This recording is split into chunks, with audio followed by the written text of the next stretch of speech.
Hello and all, welcome to the Galaxy Man Show. I am here with this incredible artist known by the name of Caddy. She's an incredible artist, all the way from Melbourne, Australia. So please welcome Caddy to the show for the last guest of this week. So let's welcome Caddy, and here's Caddy. Thank you. Hi, Hello. it worked. Yes, Yay. it did. How's it going, Caddy? Hi, good. I Awesome. can Well, just see you. you too. Uh, Well, I just would like to say first up, thank you so much for taking the time to join my show. It's such an incredible. you're welcome. To people that don't know who you are, if you can give like a bit of backstory about yourself, and then we'll dive right into the questions. Okay. Well, first of all, my backstory is I'm in my car down at my favorite park. I was about to go for a walk, but it's really, really hot. So I thought I better stay in the car and talk to you in here. My backstory is that I am a mother of three beautiful children. I'm 44. I've been at had this passionate love for music my whole life. And in the last year, I managed to go across to Nashville to make my record with my producer, Rick Price, who is an Australian singer-songwriter. And he had great success here in Australia in the 90s. So the long and winding road of my music story, we could be here for days, but right now is the right time that it's come together for me to be doing what I love to do. So here I am. I'm a writer. I'm a songwriter. I'm a singer. I play piano, ukulele, guitar to write with. I'm not a guitarist or a ukuleleist, but I love to write with them. And I'm really pleased that I'm making my record over in Nashville. So it's a dream come true. So we'll dive right into the questions now, Caddy. So for my very first question, you've created incredible songs, and for the first original song I'm going to name is "The Passing Hours." Like, what was it like creating this song, and what was it like developing it, and just what's the meaning behind this song? Well, it's a deep one. They're all pretty deep. I like to work on a level that it's about expression of everything you feel when we're on this planet trying to work it all out, and you feel such enormous, pain and joy and love and sorrow. And so the passing hours I wrote, coming from that place when I wrote it, was a realization of the passing of time and how we only have, a limited amount in this life, and how are we going to use it? How are we going to best be in our greatest joy, fulfilling our purpose, and feeling in our right place? So, I mean, it's a love song. All of my songs tend to end up as love songs. But the meaning is that we're really trying to find that presence with being in the moment and loving where we are. But I guess the question in the song arises of, are we in the right place? Are we doing the right thing? Is heading in the right direction? Yeah, that's how it feels for me. Where do we go from here is one of the lines in the song, which is obviously a question that we all ask a lot, probably daily. On what we're doing in our life and what we're doing with our love and our relationships. So, So on to our very next question. So the next original song I'm going to name is "Light Years Away." What was it like creating this one, and what's the meaning behind "Light Years Away"? Well, I think everybody can resonate with the feeling that as much as you love, or you might be in your own life in the moment, you always feel like something else is out there that might possibly be something that you are aiming towards. So I tend to work at that level of feeling an awareness of a path and a journey that I'm taking, and that longing to transcend the any rut or experience of challenge, and move into a different space. So the light years away is, basically saying that I feel that presence of those light years away with me, and I'm hoping that somehow I'm able to reach that point in my life, in love, with relationship, with connection. It's a dreamy, whimsical song, but it also has, let me think of the lyrics in it. Take me there, take me home. It can be a love song, and it can be about that longing for somebody, but it's also that connection with spirit. It's also a connection with the higher realms of, that's how I feel into, to be your authentic self and to relate with that hope. So on to our very next question. With the next original song I'm going to name is called Beloved. Incredible song. So what? Thank you. It's No, you're very beloved. welcome. I mean, I say beloved. Yeah. What made you decide to create this song called Beloved? And just like, what's the meaning behind this one? This one was it's a song of grief. Not to bring the mood down too much, but basically it is that song of grief. It's a song of loss, and I do inverted commas because it's, when that beloved, you feel like they've moved away from you, and you feel like they've taken, that part of you away, and you're missing them. But it's also a surrender song.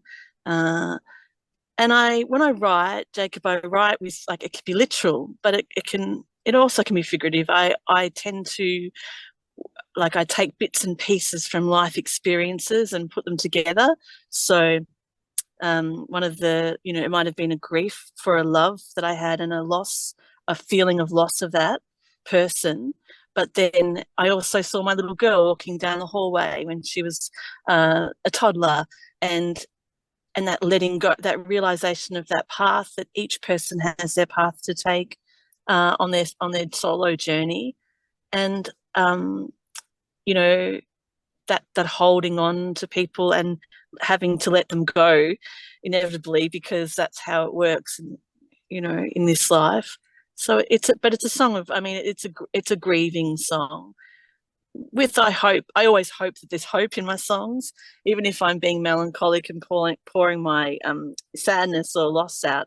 It's nice to come back to, I really appreciated the moment, but now I'm letting go, or I'm trying to.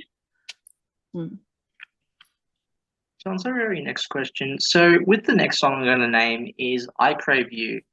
What was it like getting to create this one? And what's the meaning behind this? Honey, I crave you. I really don't know what else more I can say, except it's basically saying that I really love you, and I crave your presence, and I crave the energy of our connection. And it's quite got a gospely song, it's got a gospely theme to it. So when I wrote this, I did imagine that kind of the choir coming in. So it's just a pure heart song of longing and love. I just want to say, by the way, Caddy, your voice, like, I've listened to your voice, and I just want to say, such a beautiful and soulful voice you have. Like, you really do. Aww. Like, to people that haven't heard thank of, you. No, you're very welcome. To people that haven't heard of Caddy, definitely go support her. Definitely go share her the love, the support. We need more inspiring artists like you, and I just wanted to say that. Oh, Jacob. Oh, that's beautiful. Thank you so much. No, you're very welcome.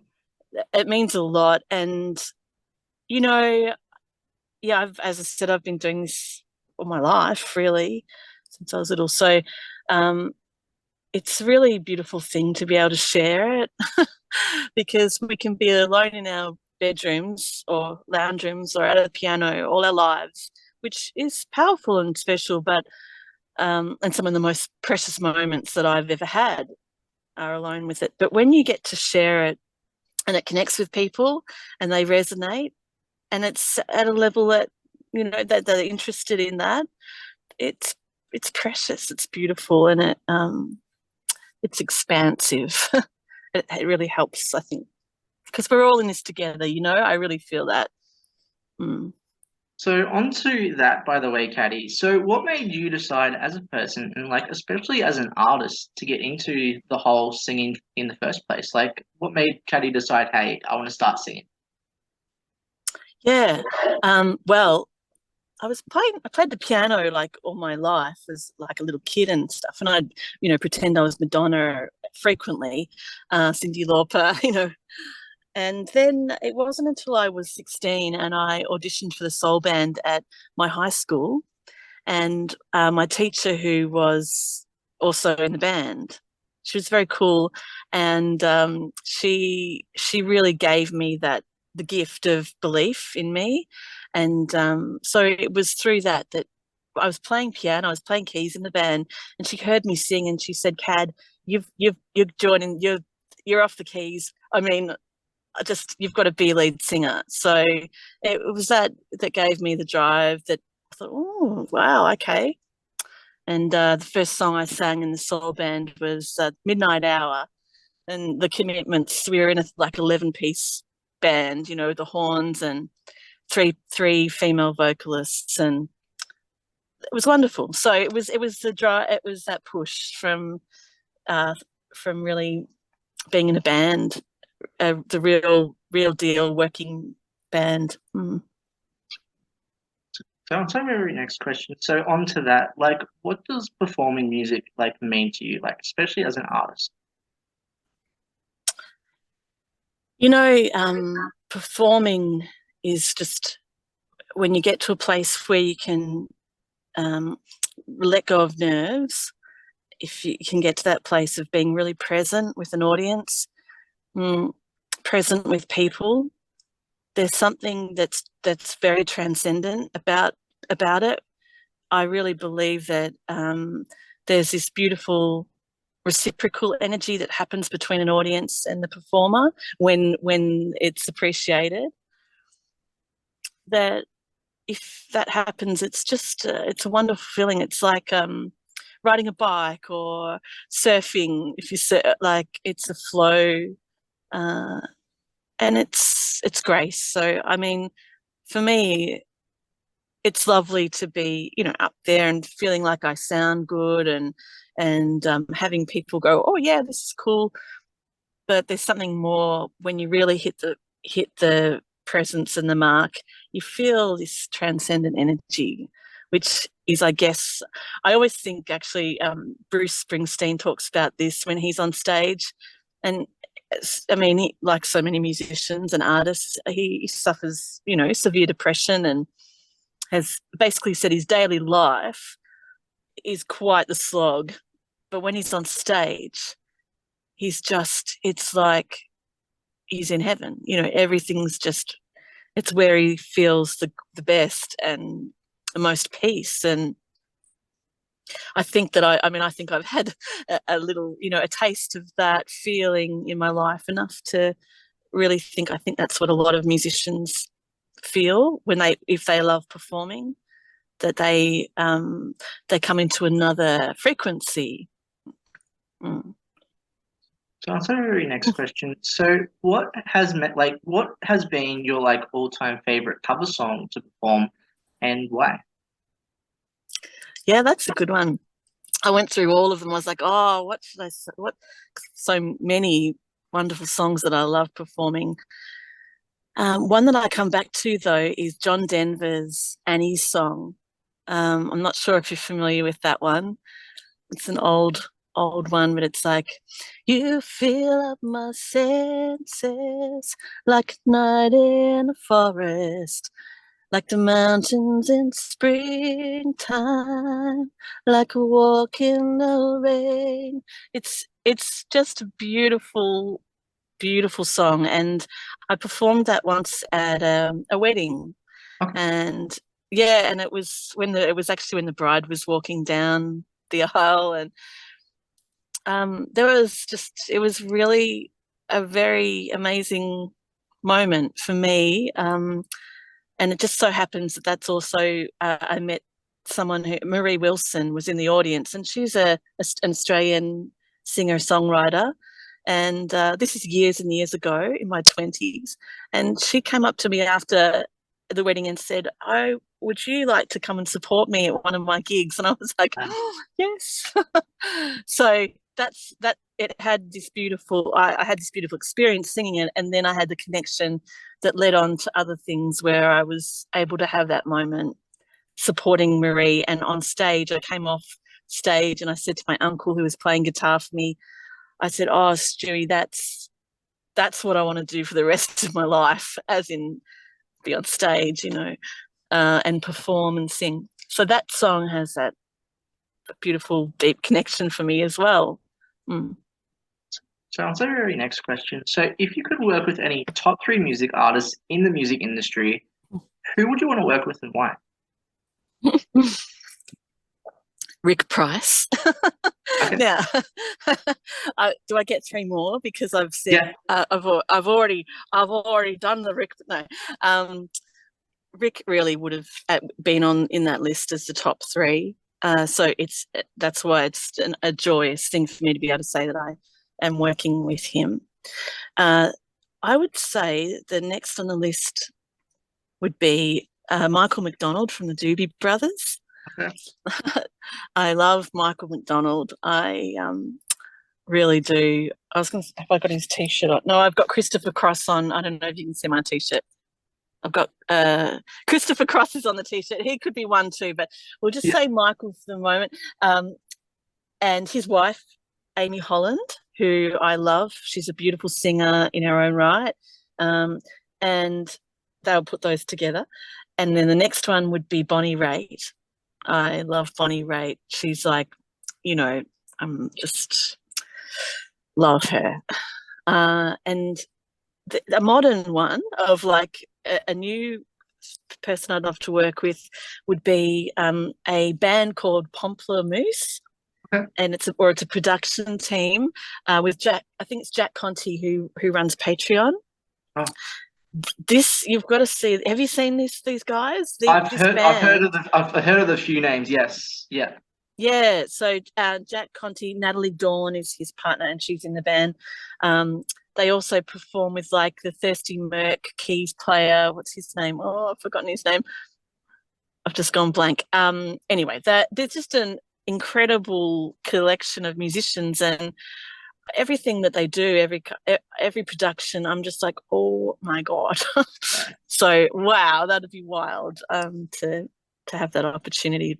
Playing with other musicians that are brilliant is the bomb.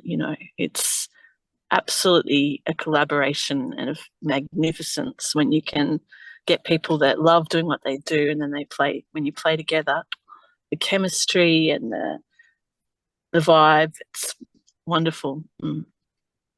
So on to our very next question. So if you could go anywhere, like any country, any place in the world to take your music to, like where would you want to go to and why? Well, I have two places I would love.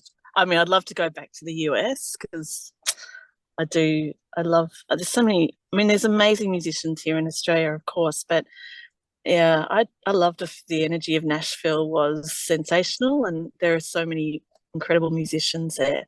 So playing parts of the US would be amazing. LA and and the other place, which might seem random, but it's like Norway. I'd really love to go to Norway.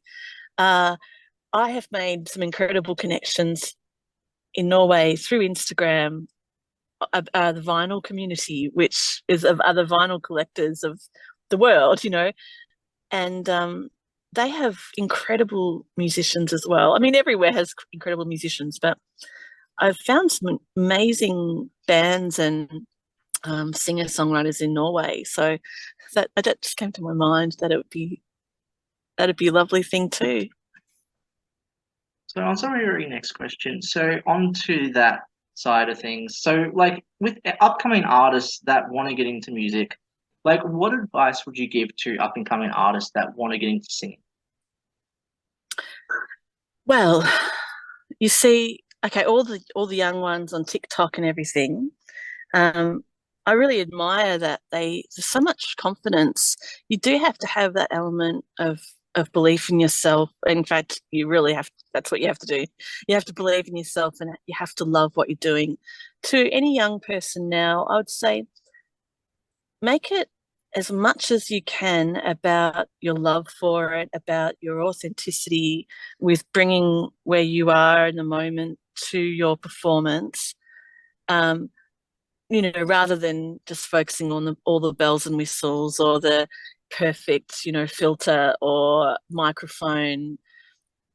I'm really loving the pulled back raw performances that I find now and again on social media that that you feel that the person that's you know singing or playing, that they're really connected because they love it and they're not just doing it for the beauty contest or for impressing with their vocal gymnastics.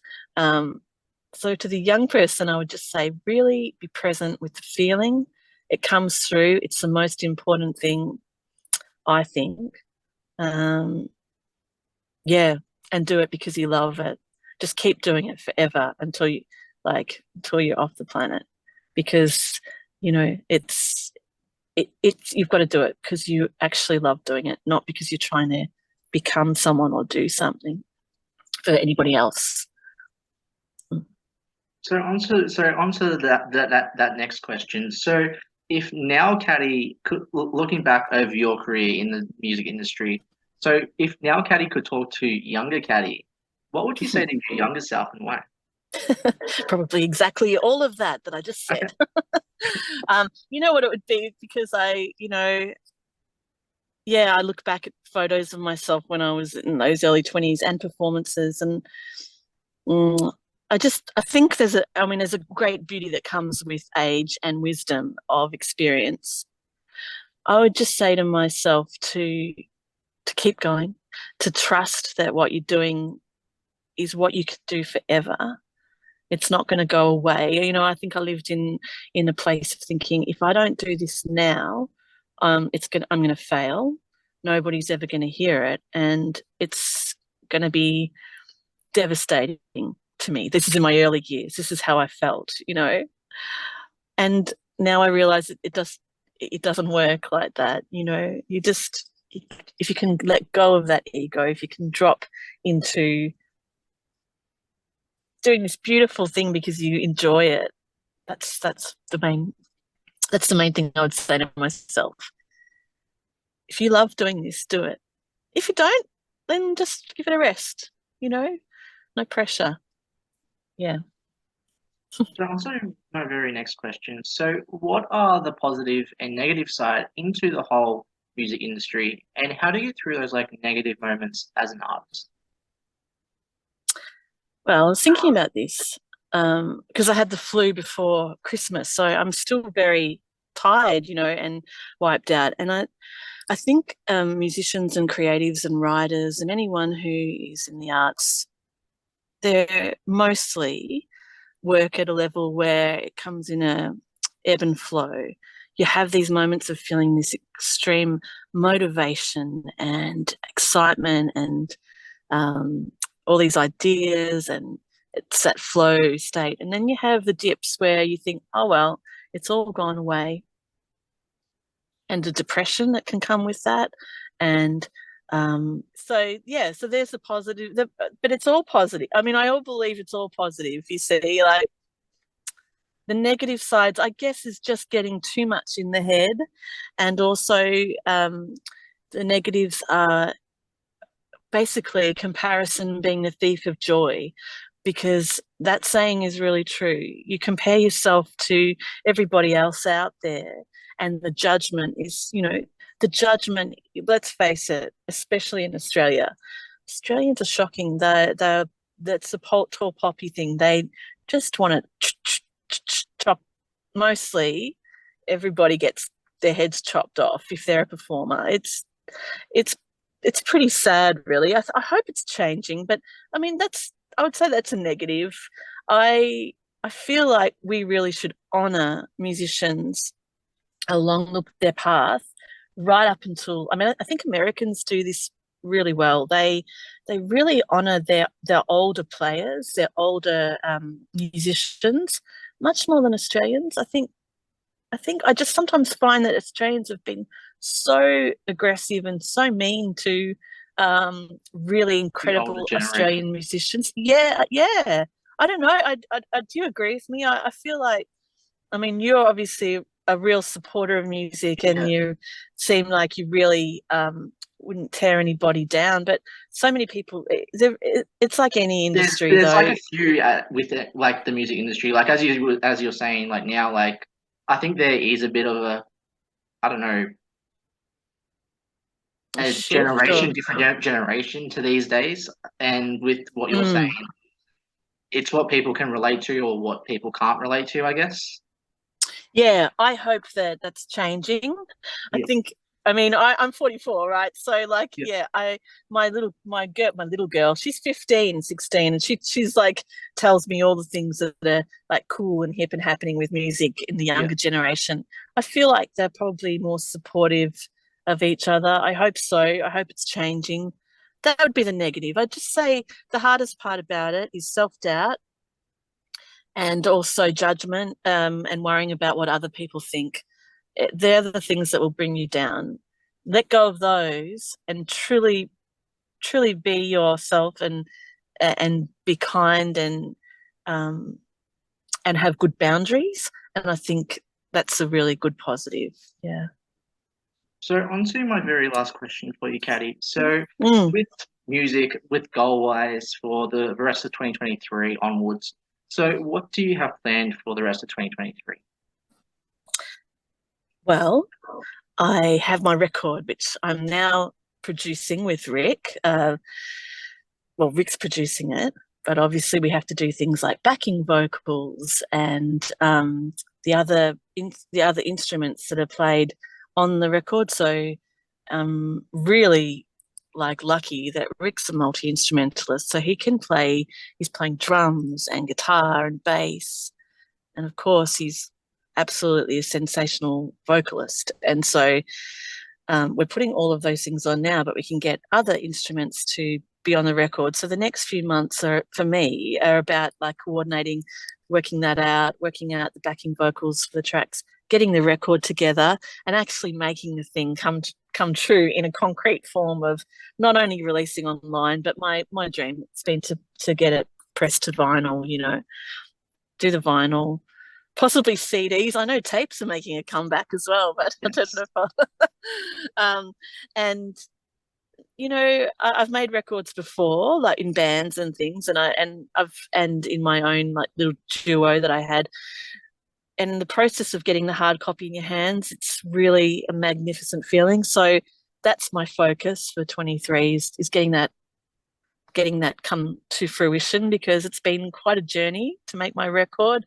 It's been a few stops and starts along the years, and COVID, and performing with my band, performing with other musicians, collaborating, songwriting, um, and yeah, just playing more, having more opportunities to play. It's finding those places and the time, because as I said, I'm a mum of three beautiful children, and that's obviously a big job in itself. So it's about balancing the motherhood with the music as well, or mainly. It's something that I keep practicing every day. Well, I just would like to say thank you so much for making an appearance on my show, Caddy. It has been such an incredible pleasure having you on for today. Do you have like any last final thoughts that you'd like to share to people on the show? That's so beautiful. Thank you for having me, Jacob. I really appreciate your time and your energy as well, because I can tell you really have that passion for music, and for actors and for artists of all kinds. And it means the world for artists to have that support in Do you play music yourself? That was my question. Are No, you a I musician? actually don't. I did a talent show back in the day, and it was like I did like a Michael Bublé song, did Spider-Man, Mm. which was fun, I guess. It was like in primary school. I have done a bit of acting, also, which was a show called Galaxy Gliders, and I played like a rogue agent in a sci-fi film. But Yeah. no singing, I guess. But I just love supporting, doing this interview show, and just getting new artists and actors out there and stuff. So I just love doing it, and especially when COVID hit, like my interview show kind of like was like, okay, I want to like improve more on the show as a whole and Mm. as a person too. So yeah, I love getting you guys out there and just supporting you guys at gigs and stuff too. I think that's just unreal, and it means the world to the artist, and it obviously is a reciprocal energy of like moving momentum and movement forwards, and if we love what we do, then we're happier. So that would be my message to everybody: is to um, even in those troughs, even in those times of lagging energy, like I mentioned before, to just keep your heart open, and to also feel what are those little steps I can take today to do the things which support what I love to do, and what my what brings me the most joy. So if everybody was working on that level of supporting each other, supporting self, and doing what you love, I mean, wouldn't the world be a beautiful place? And it is a beautiful place, but it would break through a lot of the pain and suffering, I think, to if everybody could follow their joy and care for each other. So that's my little message, would be just to be kind and to be there for each other. I think I think during COVID too, we all kind of we went into our bubbles. Human beings are complex, and we all do things at a different pace and time, and I think we need to just all kind of work out how to care for each other in the best possible way we can with the time we have.